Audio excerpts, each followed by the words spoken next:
ఆంధ్రప్రదేశ్లో స్కూల్ విద్యార్థులకు శుభవార్త. ఒక్కొక్కరికి 6,000 డబ్బులు కీలక ప్రకటన.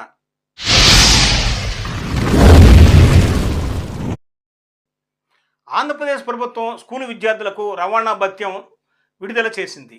భత్యం నెలకు 600 చొప్పున 10 నెలలకు 6,000 ప్రతి విద్యార్థికి బ్యాంక్ అకౌంట్కు చెల్లించనున్నారు. రాష్ట్రంలో 22,000 అర్హత గల విద్యార్థులకు మంజూరు చేశారు. విద్యార్థి పేరు, పాఠశాల వివరాలతో కూడిన జాబితా విడుదల చేశారు. ఈ మేరకు సమగ్ర శిక్ష అభియాన్ అధికారులు ఉత్తర్వులు ఇచ్చారు. రాష్ట్ర వ్యాప్తంగా ప్రభుత్వ స్కూళ్లలో చదువుతున్న విద్యార్థులకు రవాణా భత్యం విడుదల చేసింది. ఈ మేరకు సమగ్ర శిక్ష అభియాన్ అధికారులు ఉత్తర్వులు జారీ చేసింది. నిర్ణీత దూరంలో స్కూల్ లేకపోతే ఆవాసం నుంచి దూర ప్రాంతాలకు వెళ్లే విద్యార్థులకు రవాణా భత్యం చెల్లించాల్సి ఉంటుందని విద్యా హక్కు చట్టం చెబుతుంది. గతంలో ఉన్న విద్యా హక్కు చట్టంలోని నిబంధనల ప్రకారం కిలోమీటర్ దూరంలో ప్రాథమిక పాఠశాలలు, 3 కిలోమీటర్ల దూరంలో ప్రాథమిక ఉన్నత పాఠశాలలు, 5 కిలోమీటర్ల దూరంలో ఉన్నత పాఠశాలలు ఉండాలి. ఈ చట్టం ప్రకారం లేని చోట విద్యార్థులకు కేంద్ర, రాష్ట్ర ప్రభుత్వాలు కలిపి రవాణా భత్యం చెల్లిస్తున్నాయి. ఈ మేరకు రాష్ట్ర వ్యాప్తంగా మొత్తం 22,558 మంది విద్యార్థులకు రవాణా భత్యం కింద ఎస్ఎస్ఏ 13.53 కోట్లు విడుదల చేసింది.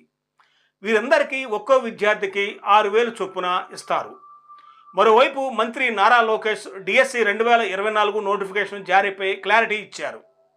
వచ్చే ఏడాదిలోగా రాష్ట్రంలో ఖాళీగా ఉన్న ఉపాధ్యాయ పోస్టులన్నింటినీ భర్తీ చేస్తామని అసెంబ్లీలో ప్రకటన చేశారు. డిఎస్సి నోటిఫికేషన్ త్వరలో ఇస్తున్నామని, న్యాయపరమైన చిక్కులు రాకుండా చర్యలు తీసుకోవాలని అధికారులను ఆదేశించామన్నారు. గతంలో డిఎస్సిపై ఎన్ని కేసులు పడ్డాయో వాటిని స్టడీ చేయమని అధికారులకు ఆదేశాలు ఇచ్చామన్నారు. అధికారులు తగినంత సమయం కావాలని అడిగారని, ఇప్పుడు ఇచ్చే నోటిఫికేషన్ పకడ్బందీగా వేయాలని వారికి చెప్పామన్నారు. రాష్ట్రంలో కూటమి ప్రభుత్వం అధికారంలోకి వచ్చాక తొలి సంతకం మెగా డిఎస్సి చేశారని, అందుకే టెట్ తర్వాత డిఎస్సి నోటిఫికేషన్ ఇస్తున్నామన్నారు.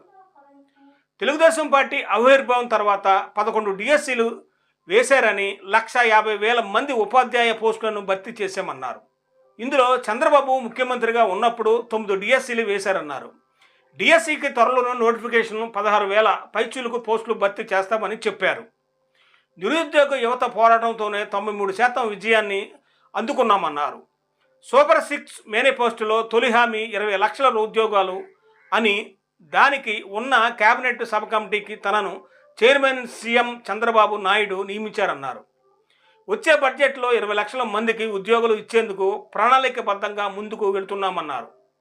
గిరిజన విశ్వవిద్యాలయాన్ని రానున్న 2 ఏళ్లలో ఏర్పాటు చేస్తామని విద్యాశాఖ మంత్రి లోకేష్ చెప్పారు.